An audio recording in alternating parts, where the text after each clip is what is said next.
Good morning, everybody. Take your seats, stand, come on in the sanctuary. Here we go.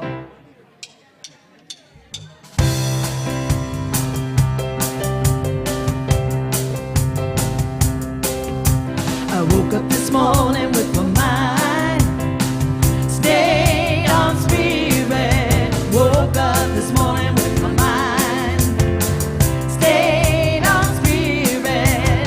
Woke up this morning with my mind stayed on spirit. Hallelujah, hallelujah, hallelujah.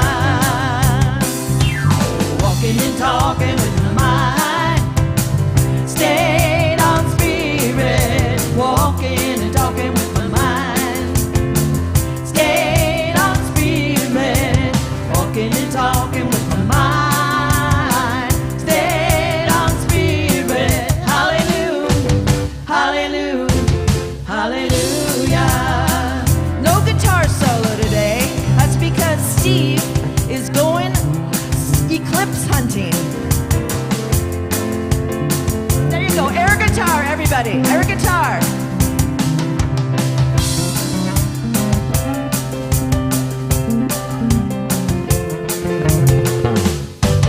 Woo! Oh, you guys sounded great.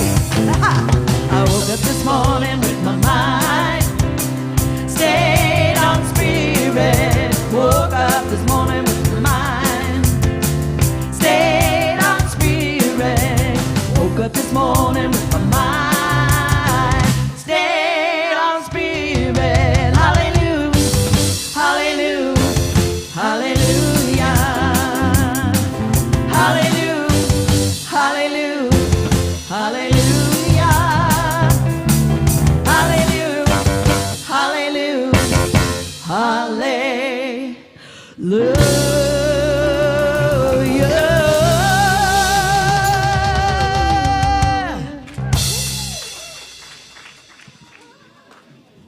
Good morning, welcome. Thank you to the CSL dancers and the band that made the music.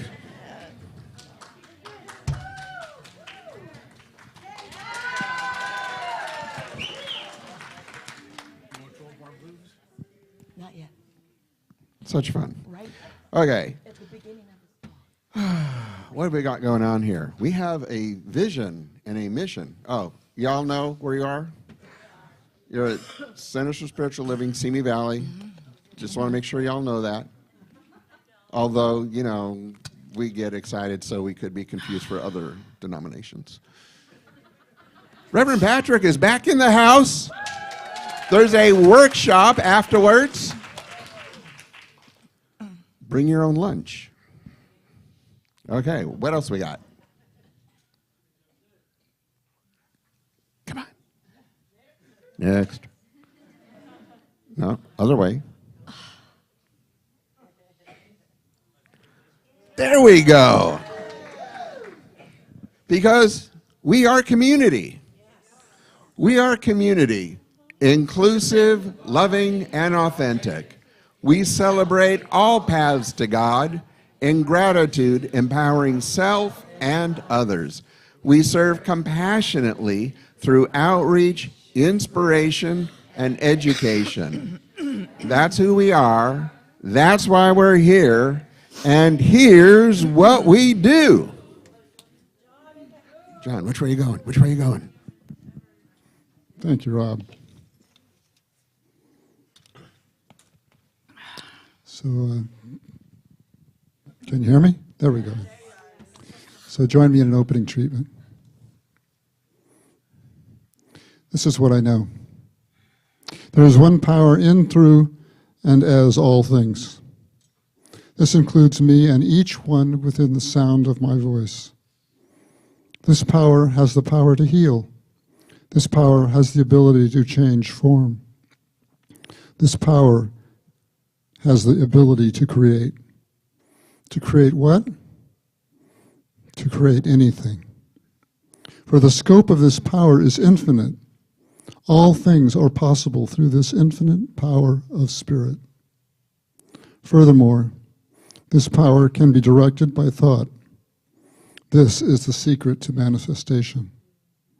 My thoughts direct this power, so I choose my thoughts carefully so as to manifest good in my life. But also, if I choose unwisely, I get to choose again. I get to experience my life as a continual state of learning. There are no mistakes, only stepping stones to new experiences. For this presence of miraculous power and my ability to use it, I am deeply grateful. And so it is. Please stand for our congregational song. You don't have to.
Hi, Cosmic Kids.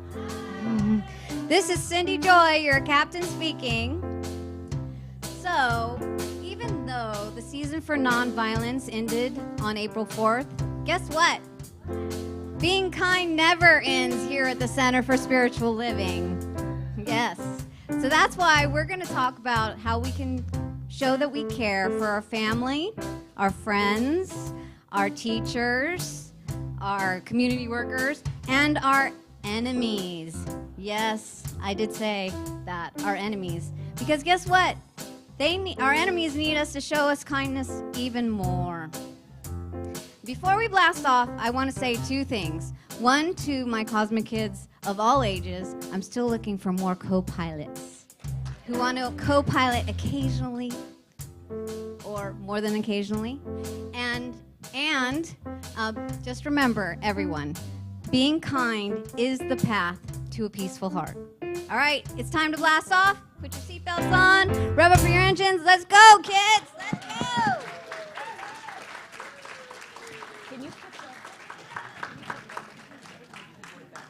Away they go.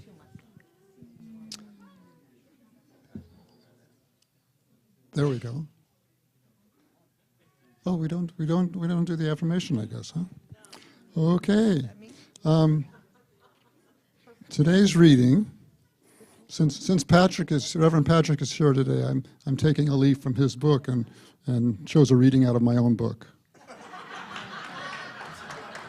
And it's one I don't think I've shared before, which seems pretty amazing. But it was on today's. And it's miraculously on today's topic, I think. So, attachment or commitment? The question is, when pursuing a goal or desire, how can I know the difference between commitment and attachment? That is, attachment to something that no longer serves me. Can one turn into the other? Intuitively, I desire to be committed to my goals, but not with unhealthy attachment. Does this mean I'm attached to commitment, or am I committed to not being attached? The paradox. Be still, my mind, and listen. Listen.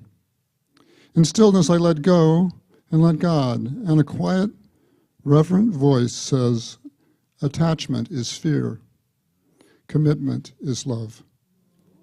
Attachment is putting the focus on the possibility of loss.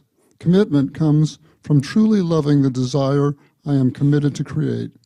And if I perish in the process, then I perish. But what a joy to have the committed experience with no fear of the possibility of failure. At times I may fail, but without attachment, I no longer fear failure. Commitment means I know from that failure there is a new strength and infinite power. Commitment knows that despite the outcome, the universe supports me. As it says in Psalms 23:4, yea, though I walk through the valley of the shadow of death, I fear no evil. Thank you, God, for teaching me even when I was asleep. Namaste.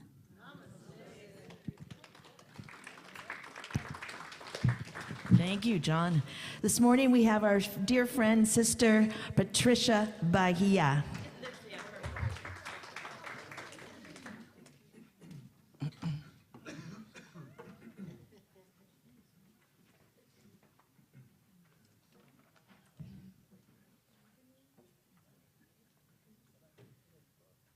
Gravity has been at work. Good morning, Simi Valley. So good to be here. Last time I was here was for Cherie's appreciation, her anniversary. That was so amazing. It was really a beautiful night. And we're going to start with one of the songs that we did that night. Harold and I sang our song, This Is My Tribe. Yeah, Remember? Yeah, we know so that. you're going to sing along. We're going to do it in a different key than Harold does it, but we're...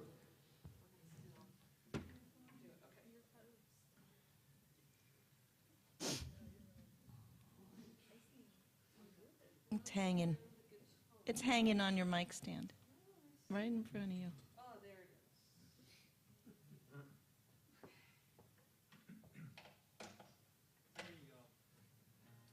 All right, now, let's make sure relatively in tune. Okay, that sounds pretty good. All right, here we go. We come together, it's meant to be. In this moment, this point of destiny, we got each other's backs, walk in each other's shoes. These are my people, my brothers, my sisters, the family I choose. Sing it if you know it. This is my tribe. This is my tribe. This is where I thrive, where I come alive. This is my tribe. Oh yeah. T-R-I-B-E, my T-R-I-B-E, my T-R-I-B-E, my tribe. We're all on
great.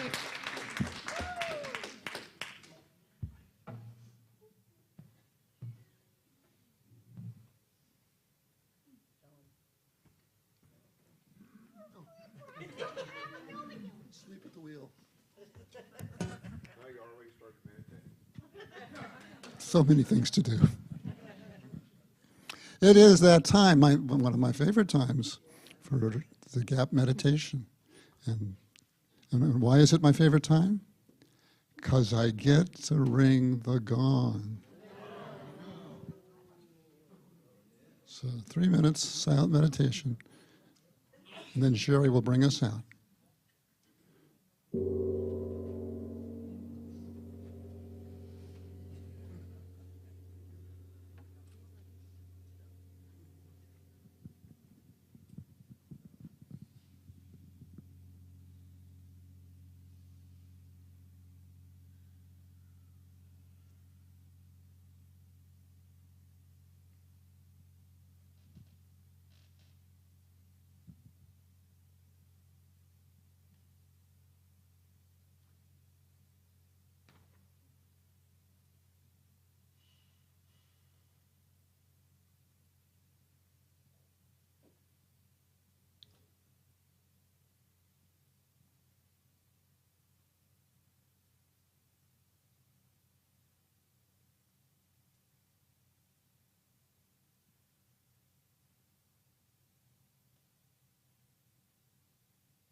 I am in the darkness.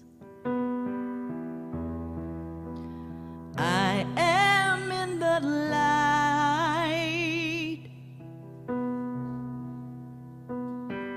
See me if you can. Everywhere I am.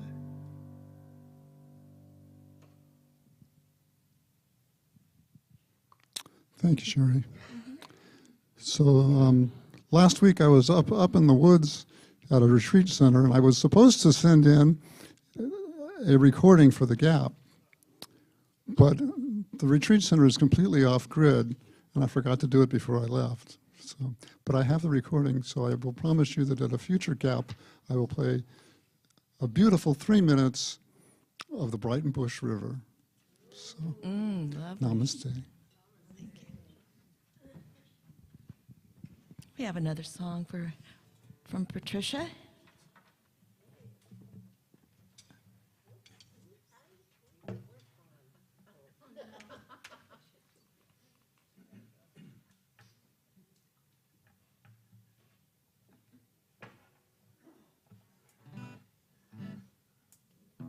going to stay in a meditative mode for just a little bit longer. We're going to sing this song called Breathe In, Breathe Out. And I just invite you to really center down and enter in as the music washes over you. And then when we get to the chorus, if you feel that you want to sing along, there is a section for you to do so.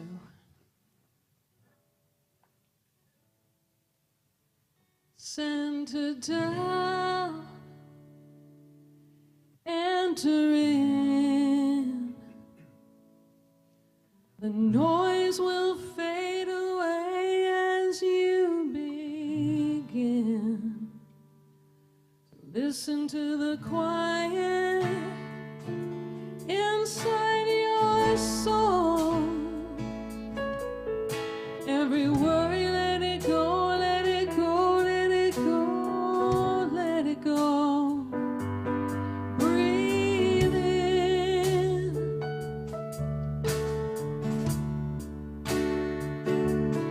Breathe out.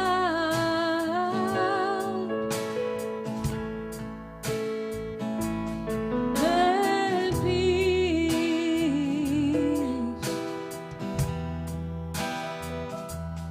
breathe out.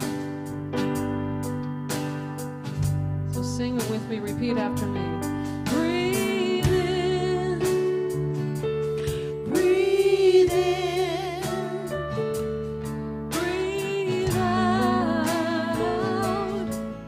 Breathe out. Let love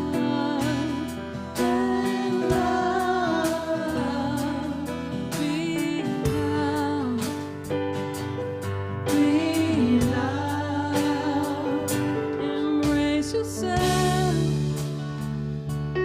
all you are. Listen to the truth inside your heart. Forget the past, what the future holds.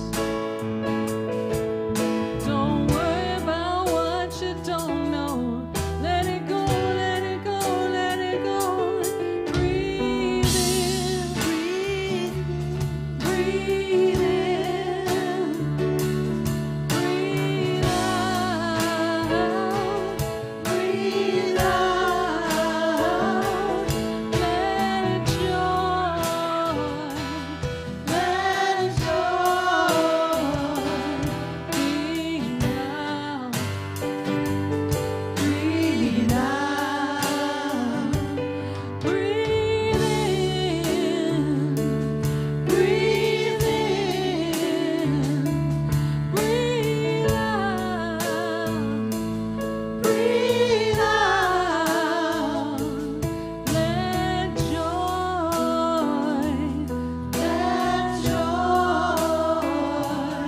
breathe out. Breathe out.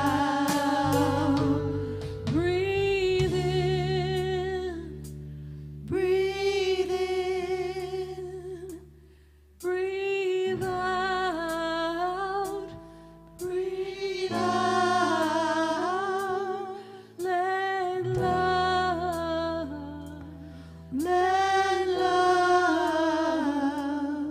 be now. Be now. Be now.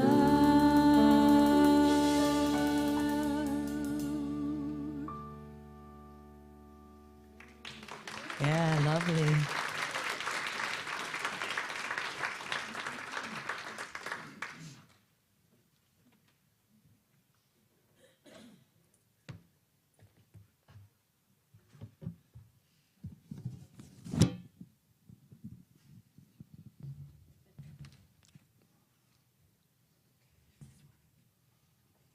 Hello again. So we know that Reverend Patrick is speaking today, so I get to introduce him. Reverend Dr. Patrica Harbula has been a leader and teacher in the Human Potential Movement, minister and meditation trainer and life coach for over 35 years. The author of the best-selling book, Magic of the Soul, available out in the lobby, along with his new book, Meditation, the Simple and Practical Way, y el su primo libro publicato in Italia.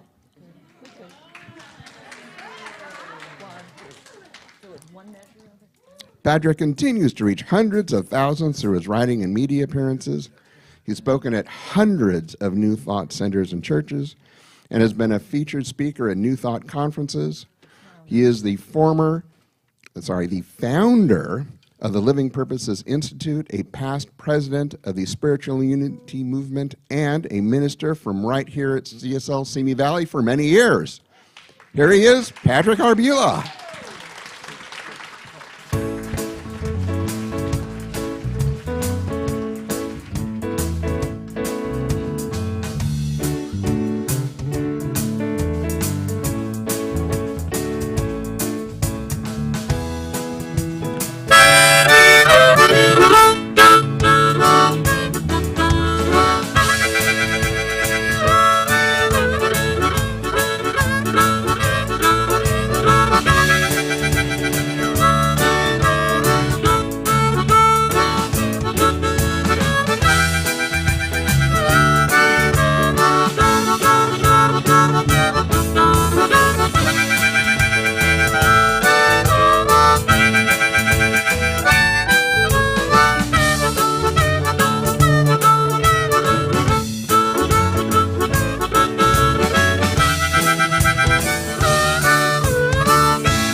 Oh, that was so much fun. And he can play the harmonica. Oh, thank you for that, band. Yeah. What a great band this is, huh? Ah, my tribe. This is my tribe. Thank you for that song. What a beautiful voice, huh? Give Patricia some more love. And songwriter. This is my tribe. You know, I haven't been here in a while. And you know, I travel around. I haven't done much traveling since COVID, but I've traveled around. I speak at centers for spiritual living all over the place. And, you know, there's places that are bigger venues. There's a lot more smaller venues, but there's way bigger venues. There's bigger bands, but nobody does it better than we do it here. And I'm feeling so nostalgic today. I mean, I remember the very first time I walked into the center with my brother, Dr. Dennis Merritt Jones. And when I walked in to this building, I mean, instantly I felt the love. Can you feel it? Can you feel it in here? It's always here. It's never not here. So I woke up this morning with my mind stayed on spirit. I brought the wrong key for that song, by the way. And I was not here to honor you for your honoring. So I'm going to do it now. I want to honor you for your so many years of service to this center, to the other centers. But I woke up this morning, and, you know, I prepared this talk. I've got some great slides with some great quotes from people, Thich Nhat Hanh and Byron Katie and Pam Grout and me. And I've got these great notes, and I'm going to do something that I've only done once before in my career. Because I woke up this morning and I just thought, I just want to talk from my heart. So the last time I did this, I was speaking at the national conference at Asilomar in Merrill Hall, which is like a really big deal, if you didn't know. And I got up and I just decided to tear up my notes. Now, what I didn't do in Asilomar is I didn't have a backup. But I don't think I'm going to use it. So I will do this one slide. Well, there's got to include the Buddha, right? A few years ago, this guy named Siddhartha Gautama said something about non-attachment, right? So here's what I say in The Magic of the Soul. The most powerful consciousness for manifestation is having clear intention and at the same time non-attachment to how, when, or even if it occurs. And you know, I think the intentionality, which science of mind and new thought is so good at, right? To me, that's the easy part. It's easy to know what we want, to focus our attention on what we want. The more difficult challenge is to not be attached, right?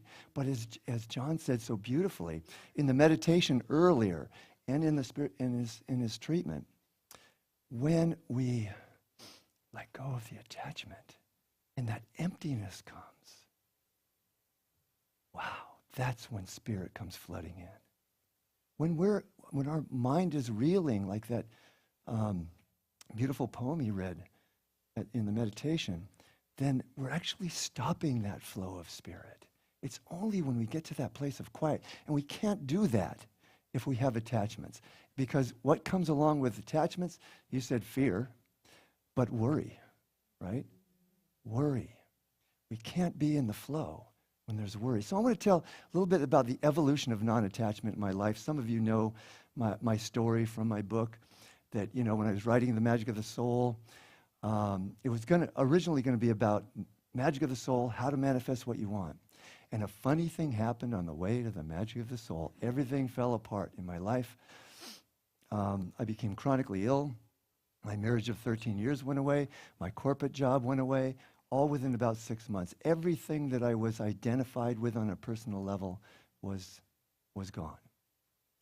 And I was so sick at times I couldn't get out of bed for weeks.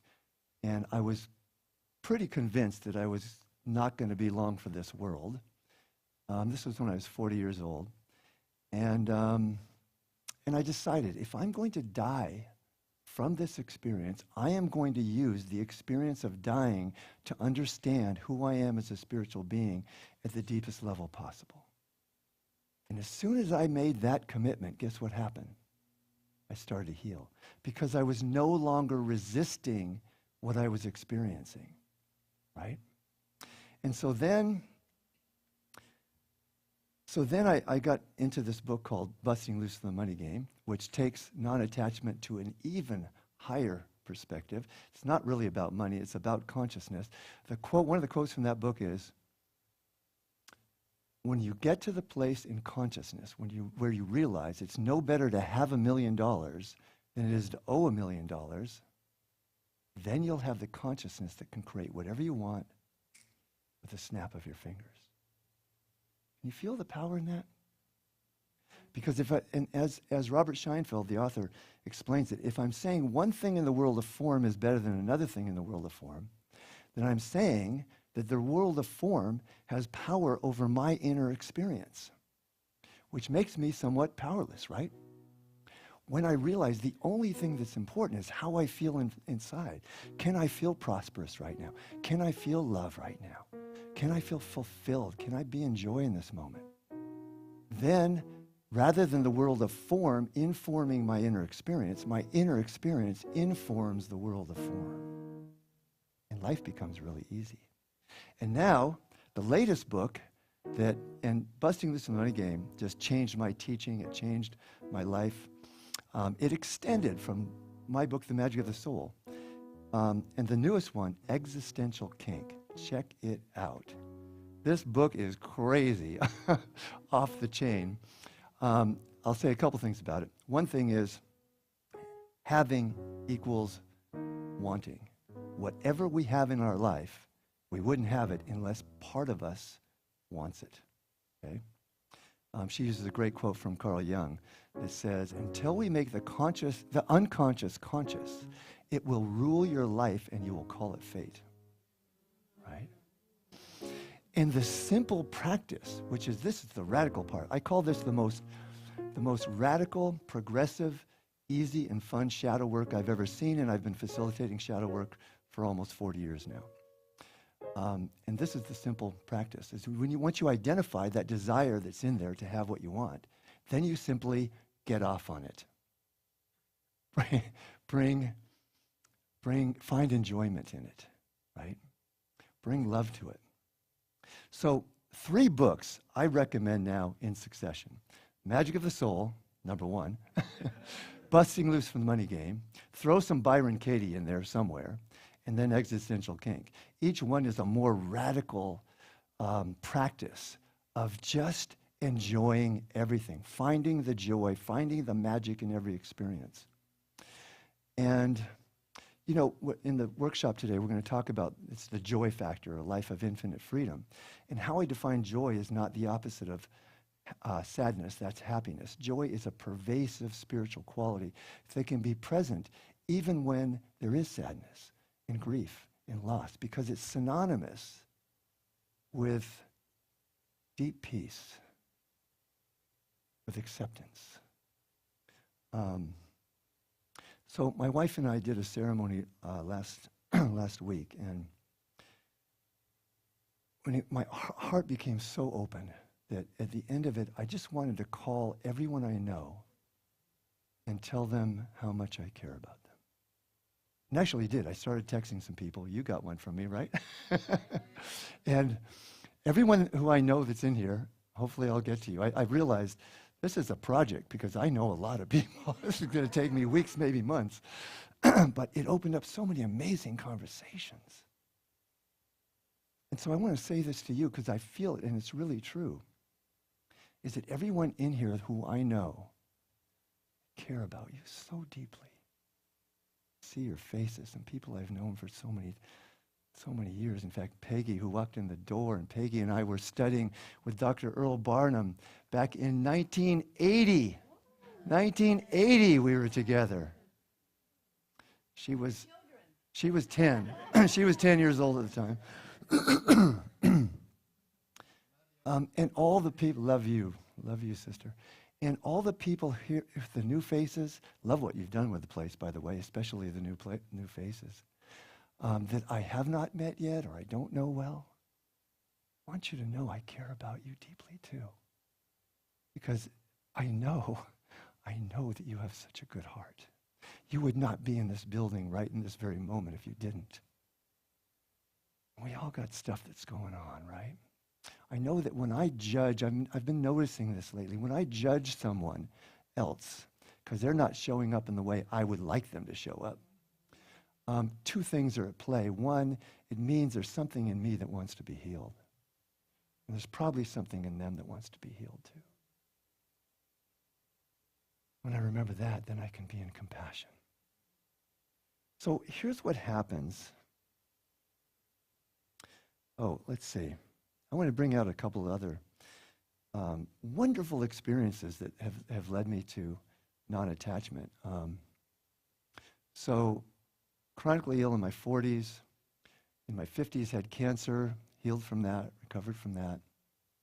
I was talking with and lately I've been having some stomach issues, and it's all being addressed. I've got this great health practitioner.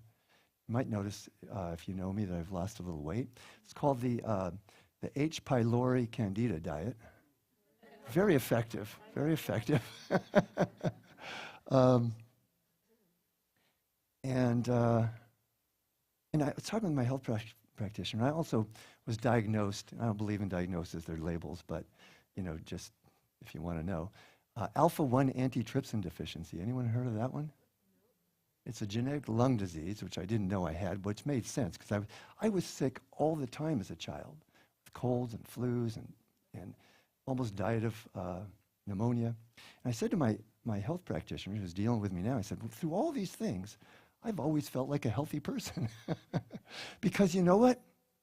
Our health is not dependent on what our body's doing. It's an inside-out job, right? And so all of these experiences have taught me, I've been so fortunate to have these experiences, because they've taught me. What I realize is that life came to this conclusion. Life, one aspect of the journey of life, is an increasing or expanding evolution of non-attachment. Because what I found is the only way to be at peace The only way to achieve deep inner peace is to be non-attached to outcomes, to situations. So here's what happens when maybe I will do this, Thich letting go gives us freedom, and freedom is the only condition for happiness. If in our heart we still cling to anything, anger, anxiety, possessions, any situation in life, we cannot be free. So here's what happens. This is a picture of a guy who's worried about everything, right? So money and relationship and the wars going on in the world and just all of these things. And two things are happening. One is he's putting those lines of energy that are going to these things, he's putting negative energy into all these things that he's worried about. But even more importantly, you can see that all of his power is being drained by each one of these worries. And so he's powerless to create what he wants in life. And so what happens, this is a slide that shows us what it's like when we're non-attached. Well, how did that get in? How did that get in there? That's me down at Venice Boardwalk, hanging out. No, this is when we're non-attached. Our aura is brilliant. And that's, so the more non-attached we are, the more peace we have inside. The more peace we have inside, the more power we have. That is a formula for success. So when I let go of the attachments to the way things are happening in the world, then manifestation becomes simple. Because all of my power, my creativity in your poem, in Jon's poem, things just, as soon as he let go of the thoughts, the worries, the mind chatter, the tears came, right? The tears came, the emotion came, the feeling came, the creativity comes, the power comes. We see possibilities when we're at peace that we can't see when we're in worry, when we're in attachment, right?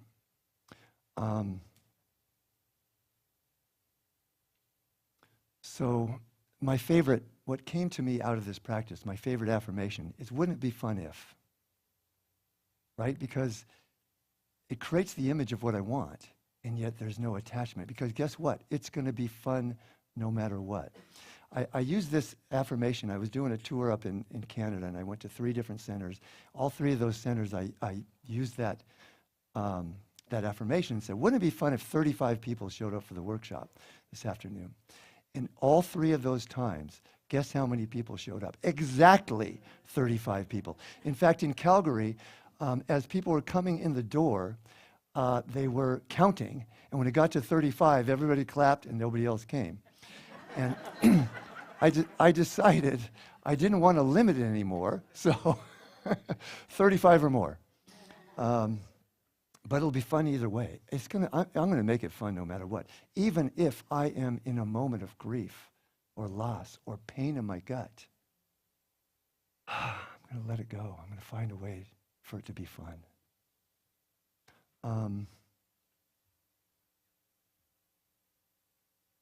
Why am I looking at my notes? I'm not using those. Let's see what's on the slide. I don't argue with reality because I'm a spiritual person. I don't argue with reality because it hurts. It just doesn't help anything, right?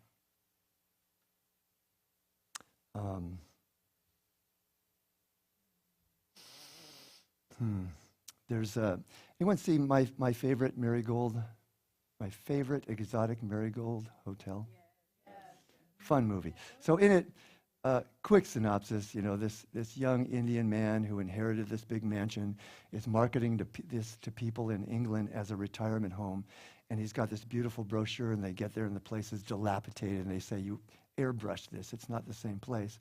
And everything's broken down, they're coming to him with all these problems, and here's his standard answer is, in India, we have a saying that everything will be, in the end, everything will be all right. And if it's not all right, it's not yet the end. Jon said that regardless of the outcome, Spirit's got our back, regardless of the outcome. The opposite of worry and attachment is, guess what? Trust.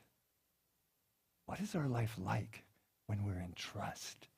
Things just happen easily. About that manifestation easily and effortlessly, 2 days ago, I was looking at my printer, and when I was printing out the stuff, it was grabbing a bunch of more pages than it was supposed to. It's been doing this for a while, unless I use the most expensive paper that you can buy. And so I thought, I think it's about time for a new printer. Yesterday, a man walked into my office and said, "Can I give you a printer?" I've never used it. It's been used 12 times. It's been in a storage in a box, so I haven't hooked it up yet. What else do we have here? Oh, this is one of my favorite quotes. This is Pam Grout. Once you can say, "This is the best thing to happen to me about everything that happens in your life," you'll be aligned with the FP, field of potential. You align with the FP by loving everyone, by seeing the face of God in everything, by feeling happy, by being joyful and grateful for everything, no matter what. Instead of letting the apparent reality dictate because it's apparent, it's not reality, it's the apparent reality. Rather than letting the apparent reality dictate your feelings, you line up with the FP, which knows nothing but love, peace, and perfect contentment. Let's take a deep breath into perfect contentment right now. In fact, let's do a little exercise. I want you to just think about, what is that thing in your life, if you have one, that is challenging you right now? Is it finance? Is it health? Relationship? Is it a particular relationship?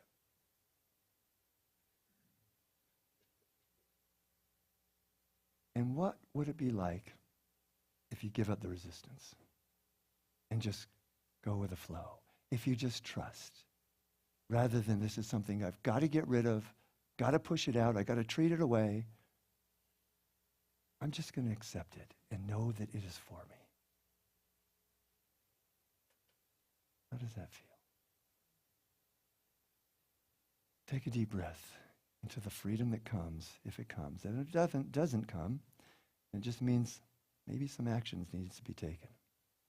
But I tell you, when we start from a place of inner peace, the action is always way better. Way, way better.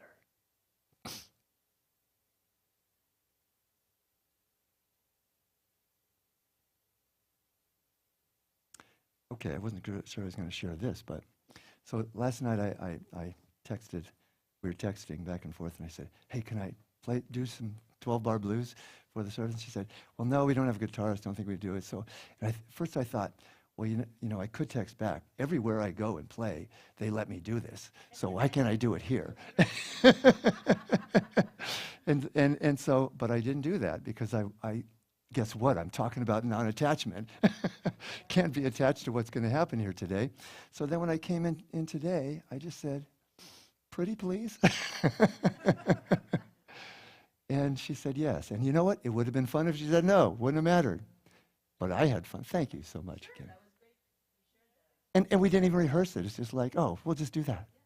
Spontaneity. God, so much fun. So this is a good segue into the workshop. I'll tell you a little bit about that.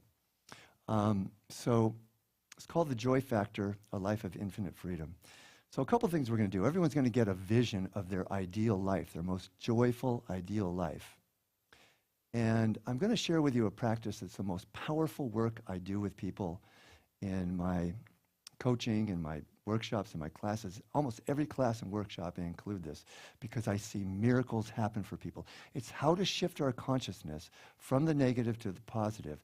And actually, there's a way to measure consciousness to see where we're at. Because I do this practice, I've got 6 ministers now I'm coaching right now. And every minister I do this practice with, if something's challenging them and we do the measurement, where their consciousness at, even though they know these principles backwards and forwards, is below 10% focused on what they want, right? In the specific area where they're being challenged. And then by measuring the consciousness, it goes up. And so it is the most powerful thing I have to share. So, I won't say too much more about the workshop. Play shop is what I like to call it. But if you don't have plans, please join us for this play shop, because every time I do this, people are just walking out on air, because we're gonna tell some jokes, we're gonna have fun, and it's gonna be a group experience. But if you do have plans, change them. If you absolutely can't change them, sign up on our mailing list. Next time we do it, we'll let you know. So, you know, in Science of Mind, I mentioned before, the easy part, I think, is the intentionality. And you know, that question comes up. I've been doing my spiritual mind treatment and affirmation on this thing for years, and nothing's changing. If I have attachment, I'm putting negative energy. So it's never about, in my interpretation of Science of Mind, the spiritual mind treatment is not about changing, and some people will argue with this, changing the outside world, because the outside world is only a reflection of what's in. You know, and it's been said in our teaching, when I'm doing a spiritual mind treatment, all I'm treating is my own consciousness. The rest of it takes care of itself, right? But it's very tempting when someone comes to me for a spiritual mind treatment. If they have a chronic illness, it's not that easy for me to be non-attached to whether that gets healed in the physical form or not, right? But sometimes the healing is death. Sometimes the healing that comes from a prolonged experience of ill health like I have experienced, because I wouldn't be talking about this now if it wasn't for those situations. Everything in life has something absolutely beautiful we can harvest from it, but we're not. It takes some time to harvest it if we're not inviting it, right? August Gold says, invite everything that happens in life. So, you know, in retrospect, as conscious beings, as people on a spiritual path, we look back at the challenges in our life and we say, wow, I can see why that happened, why that was such a blessing in disguise, right? But what happens when something new comes up? We usually resist. This is the thing I say all week long, probably 20 times a week. Whatever we resist not only persists, but magnifies, becomes stronger. Whatever we embrace becomes our ally, our teacher, and our healer. Right? If something makes me angry and I resist my anger, it's going to get stronger. So, I'm going to tell you a joke and then a story, and then we'll be done. So I've told this joke before, so some of you might know the punchline, but it really fits the talk. So there's these three guys out for a nice afternoon of golf on a Sunday afternoon. And so the first one comes up to the tee, and you've probably heard of this guy. His name is Moses. And so Moses he's really serious about his game, by the way. So he comes up and he's really concentrating. He's just really focused on making a good shot. He finally lets it go. It's flying off over the fairway, and it's a beautiful, beautiful straight ball, but it's going to land before this trap, this big lake. So Moses just steps out and raises his club up, and the waters part, and the ball rolls right through under the green, about 20 feet from the cup. Next guy steps up, and this guy he's having a little bit more fun, but he's pretty serious too. You've heard of this guy too, probably. His name is Jesus. So Jesus steps up, and he's really concentrating. He just wants to do better than Moses. So he lets it fly. It's flying out there. It's going beyond Moses' ball, but it's going to land right in that lake. And so he steps up, and he raises his hand, and the ball stops 12 inches from the surface. And Jesus just calmly walks out upon the water, taps the ball onto the green about 10 feet from the cup. Next guy walks up. I'm going to tell you his or her name. Next guy walks up, and the opposite of the first two. He's not concentrating at all. He's just laughing and joking, and he just steps up and takes a one-handed swipe at the ball, and it slices off over the right. It bounces off the roof of a caddy shack, and then over the fence onto a freeway. It's ricocheting between cars. Finally bounces off this this big semi and back onto the roof of the caddy shack. It rolls down to the drain gutter, down the drain gutter, down to the drain pipe, down onto the fairway. It's rolling for that same lake. It hits a rock. It bounces up, lands on a lily pad. A frog jumps up and grabs the ball in its mouth. Just then an eagle swoops down and snatches up the frog. The frog screams out of fright, and the ball drops out of his mouth straight down into the cup. Hole in one. Moses turns to Jesus and says, God, I hate playing with your dad.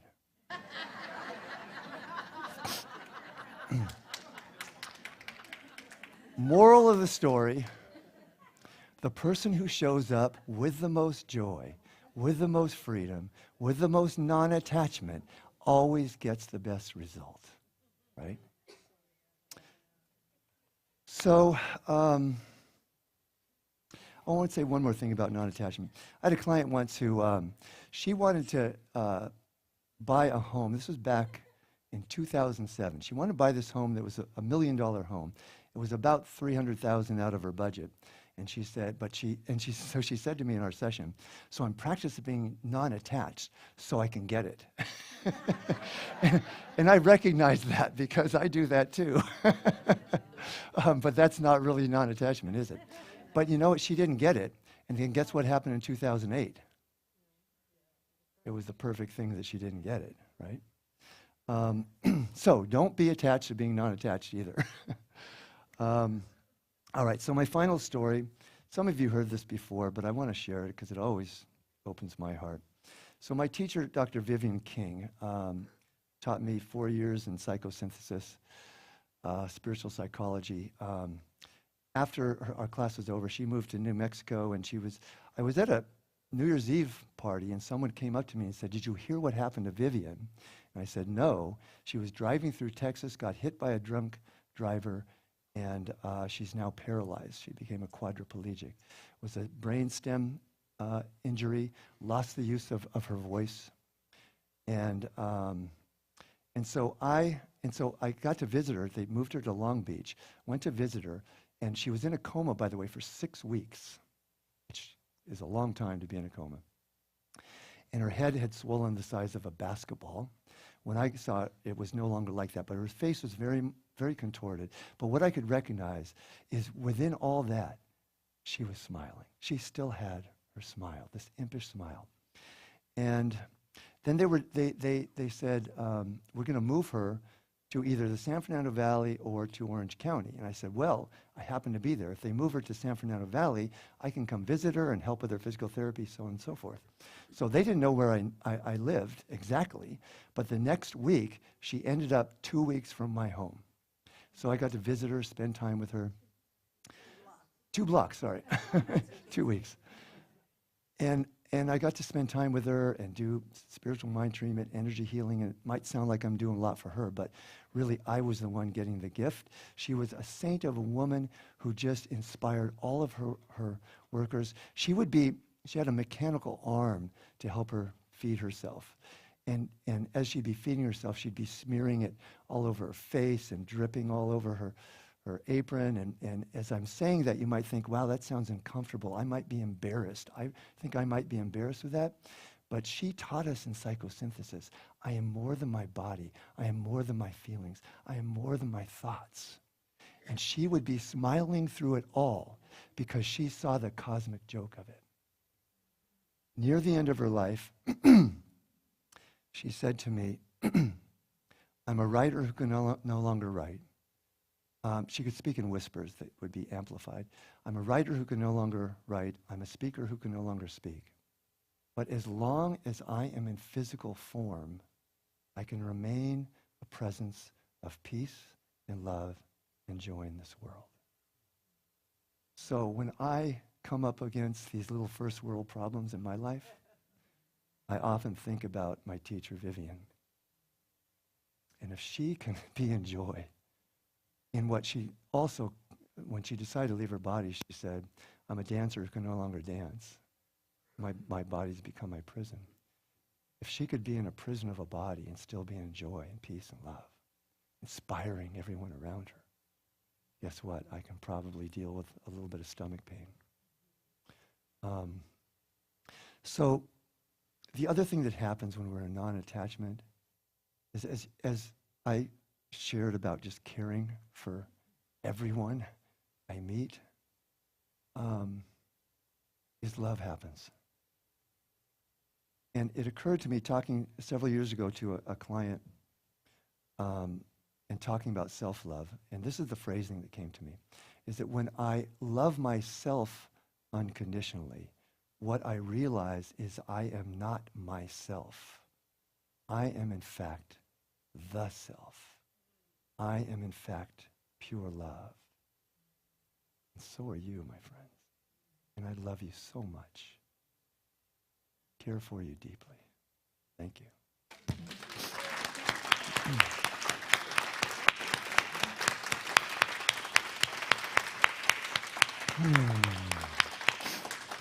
Let's pray. Take a deep healing breath and let out a big heartful sigh. Doesn't that feel good? This is going to be a little bit different of a prayer today. So I want you to just think about the people who you care about the most. Feel how deeply you care for them. And even though especially in our closest relationships, there can be conflicts, at the heart of it, we wouldn't be there in that relationship if there wasn't love. And just extend your caring and your love toward the people you care about the most.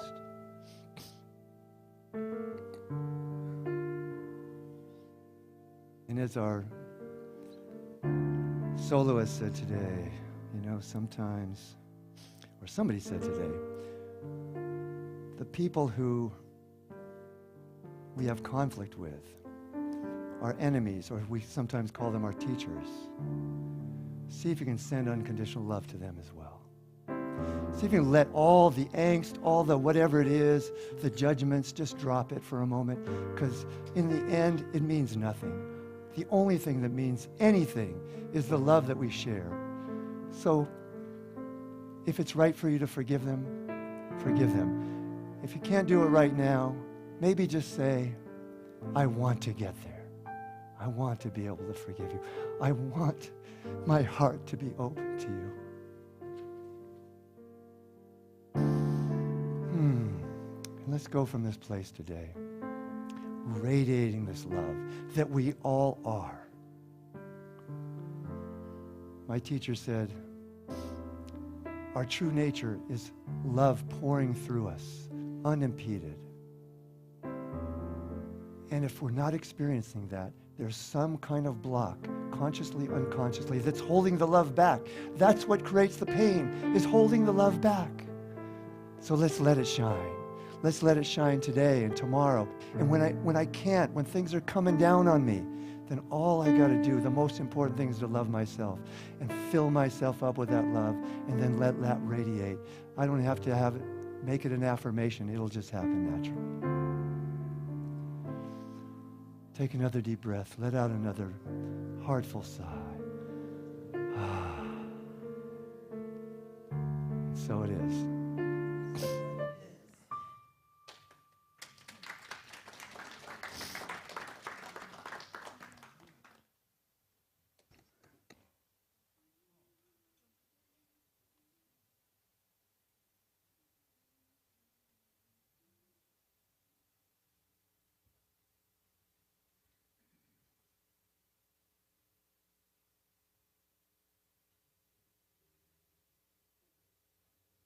Hello, hello. So ways to support our wonderful center here. You can go to the website, you can text the word give, you can call the office, or you can bring in a check and drop it in the basket. You can also sign up and do it automatically. You like that, did you? Okay, so now we have our affirmation of abundance. So let's say this together. Divine love is doing its perfect work here and now. Divine love harmonizes. Divine love adjusts. Divine love prospers. Divine love foresees everything and richly provides every good thing for the world, Center for Spiritual Living, Simi Valley, and me now. Divine love prevails.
So what I know is money is simply a conduit for energy. And so what I see here is energy flowing from the hands of those who contributed into the center and out into the world. And so it is. So it is. All right, one last song. Let me just mute this here. Before you get started, I just want to tell you all, you guys are about to experience something that no one on this planet can say.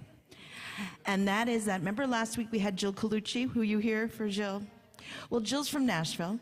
She came out not just to be with us, but to write with Patricia and Harold. And this week they wrote this song, and it's you're the first to hear it. We are the first to play it with them. So I think that's pretty cool.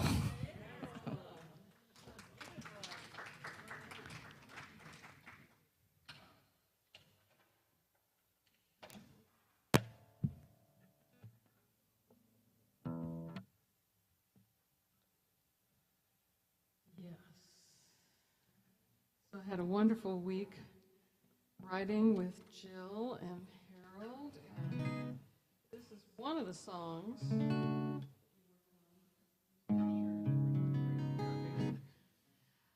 It's called "That's What Music Does,"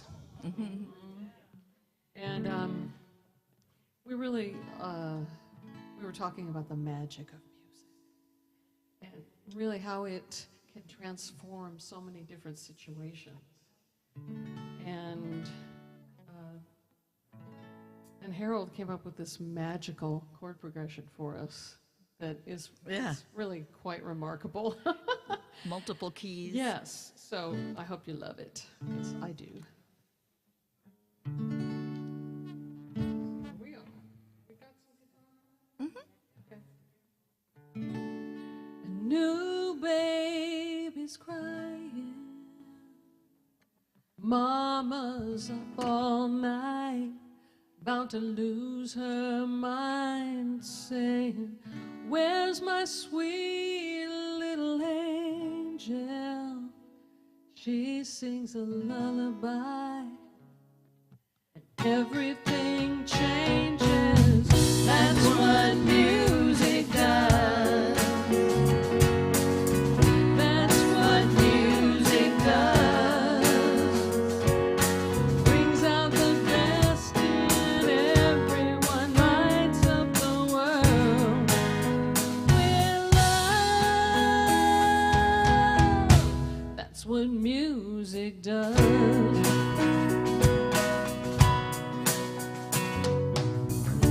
Grandma hardly remembers. She's just not the same. Most days she don't know my name. Don't know how to explain it. I play her favorite tune. Everything changes. That's what music does. That's what music does. Brings out the best in everyone, lights up the world with love, love. Brings us together like nothing else can. A common language we all understand. Take a room full of strangers and put on a song, and everything changes. Everything changes. That's what music does. That's what music does. Brings out the best in everyone, lights up the world with love. Sing it with us. That's what music does. That's what music does. Brings out the best in everyone, lights up the world with love. That's what music does.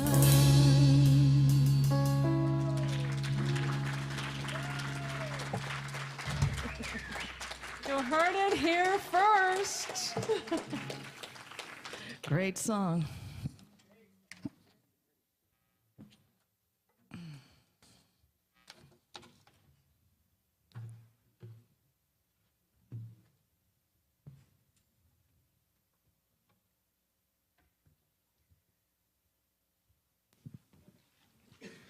So I say thank you to today's volunteers. We have Kathy Burt is the service lead. Service team is Linda Moore and Terry Gamson. Stage, Deborah Owen. Live stream, Greg Seymour and Olivia Dagstanian. Yay. Slide operator, Dominique Beltran. Musical guest, Patrica Bahia. Yay. The Sole Purpose Band, Sherry Deeds, Bob Townley, Randy Jones, Lane Taylor, and Cassandra Murillo. Sound operator, Tony Goff. Cosmic Kid, Cindy Joy. Office is Lane Taylor and Linda Legman.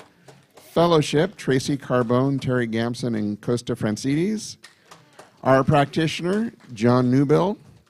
And I have been your host, Robert Thompson. That's me. Thank you. So now there is a fundraiser going on with a little flyer.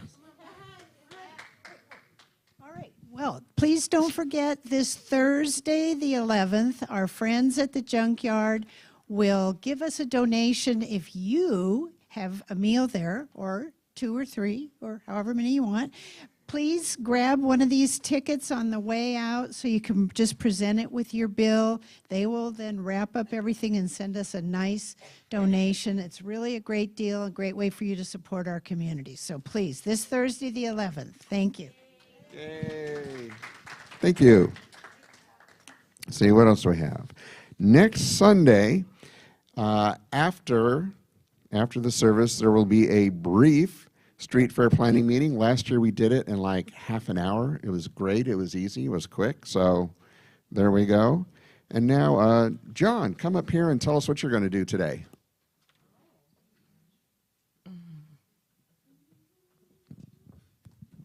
I'm going to go stand in the doorway.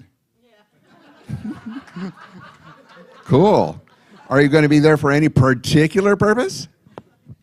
For a practitioner presence, yes. So you're going to be there present as a practitioner? Yes. Yeah, yes. For anybody. This one doesn't do anything. We can start a comedy team, maybe. I think we already have. Yeah. Anyways, I'll be standing there in the doorway for anybody who would like a quick treatment for anything that you need to deal with. Thank you. You're welcome. Okay, so now our benediction. Let's all stand and say it.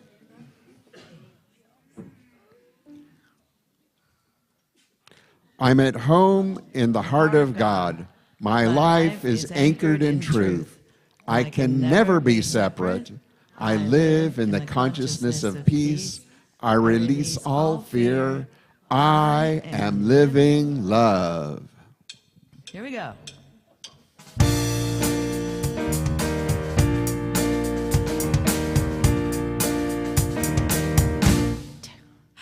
God is doing something wonderful as me. God is doing something wonderful as me. Something awesome and incredible, and only He can get the glory. God is doing something wonderful, incredible and awesome. God is doing something wonderful as me.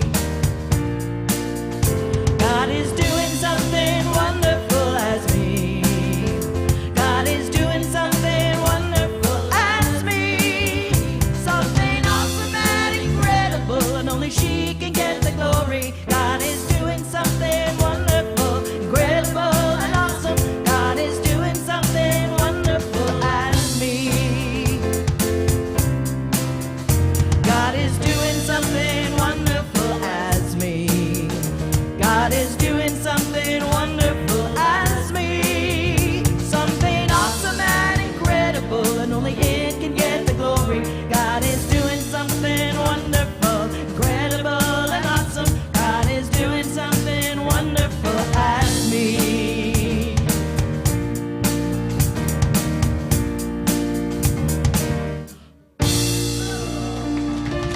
See you next week. Oh, that's right. Wednesdays, Thursdays. We probably got something going on Tuesdays, Mondays. Just show up.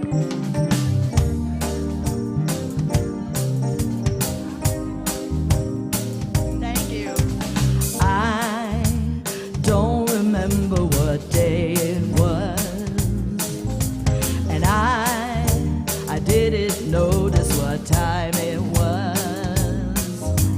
All I know is that I bet. Why don't you go to your table, and then all my dreams come true. I'll be spending time with you. Every day's a new day in love with you. With each day comes a new way of loving you. And every time I see your face, my mind starts to wonder. If all my dreams come true, I'll be spending time with you. Oh, I love you more today than yesterday, but not as much as tomorrow.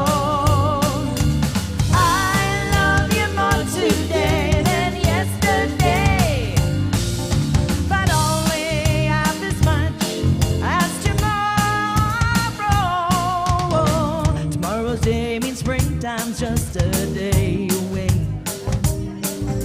And Cupid, we don't need you now, be on your way. I thank the Lord for love like ours that grows ever stronger. I always will be true. I know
Oh.